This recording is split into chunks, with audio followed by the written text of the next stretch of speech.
kilalang kilala bilang Chinita Princess.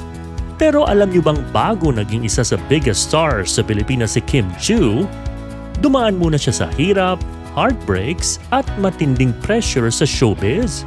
Mula sa pagiging simpleng dalaga sa Cebu hanggang sa pagiging isa sa pinaka-successful actresses at TV hosts sa bansa, ito ang kwento ng buhay ni Kim Chiu. At bakit ba hanggang ngayon, mahal na mahal pa rin siya ng mga fans? Alamin natin. Ipinanganak si Kimberly Sue Yap Chiu noong April 19, 1990. Lumaki siya sa isang Filipino-Chinese family at pang-apat siya sa 5 magkakapatid. Hindi naging madali ang childhood ni Kim. Bata pa lang siya nang maghiwalay ang kanyang mga magulang.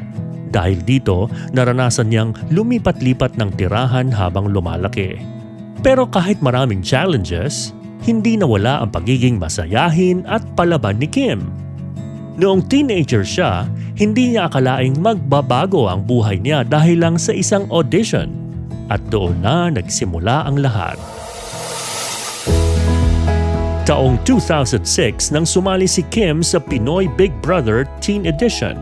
Sa loob ng bahay ni Kuya, agad siyang napansin dahil sa kanyang natural charm, pagiging bubbly at pagiging totoo sa sarili. Maraming viewers ang nakarelate sa kanya. Kaya naman siya ang tinanghal na big winner ng season.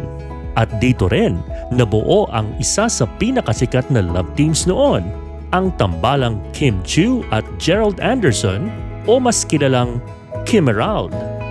Mula teleserye hanggang pelikula, sunod-sunod ang proyekto nila gaya ng Sana Maulit Muli, Tayong Dalawa, Paano Na Kaya at Till My Heart Aches End. At doon tuluyang sumabog ang kasikatan ni Kim.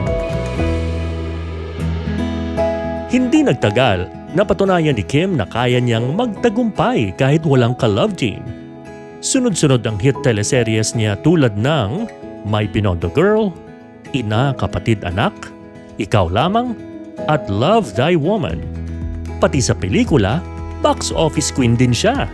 Kasama sa kanyang biggest hits ang Bride for Rent, The Healing, Etiquette for Mistresses, at One Great Love. Ayon sa reports, umabot sa halos 1.5 billion pesos ang total gross ng kanyang mga pelikula, dahilan para matawag siya sa isa sa highest grossing actresses sa bansa.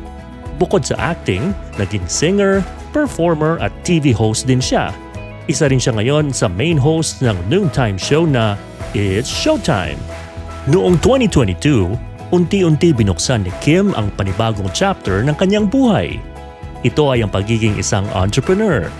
Matapos ang ilang buwan na pagpaplano, ibinahagi ni Kim Chiu sa kanyang mga fans ang kanyang bagong business venture na House of Little Bunny Philippines, isang brand na nagbebenta ng leather handbags.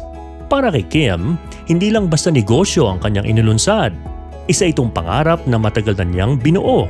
Dahil sa kanyang pagiging mahilig sa mga bags, naisip niyang ibahagi rin sa ibang tao ang mga produkto na talagang nagustuhan niya.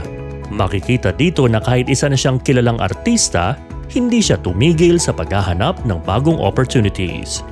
Para kay Kim, ang pagiging entrepreneur ay isang bagong hamon. Kailangan niyang matutunan ang ibang aspeto ng negosyo, mula sa paggawa ng produkto, pagbuo ng brand, hanggang sa pag-aalaga ng tiwala ng kanyang customer.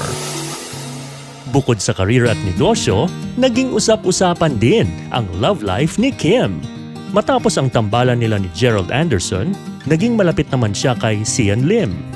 Nagtagal ng mahigit isang dekada ang relasyon nila at naging isa sila sa strongest celebrity couples noon.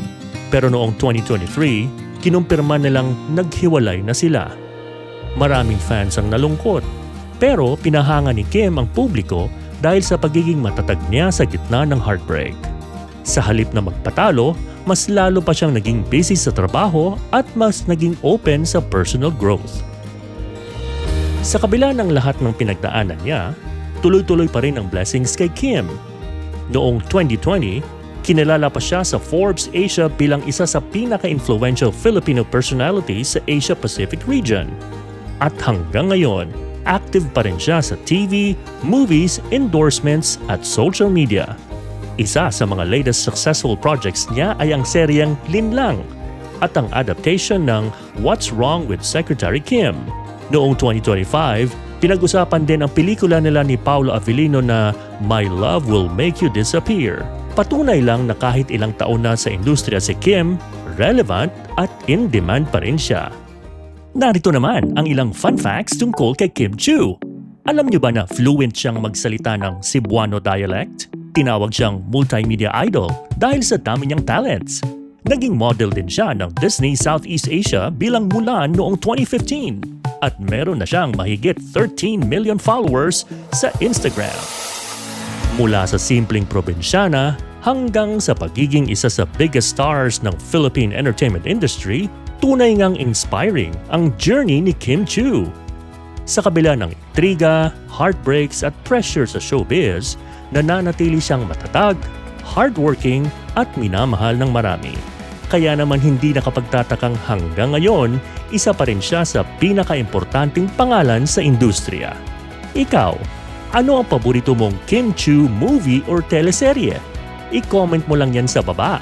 At syempre, huwag kalimutang mag-like, share at subscribe para mas marami pang celebrity stories at showbiz updates.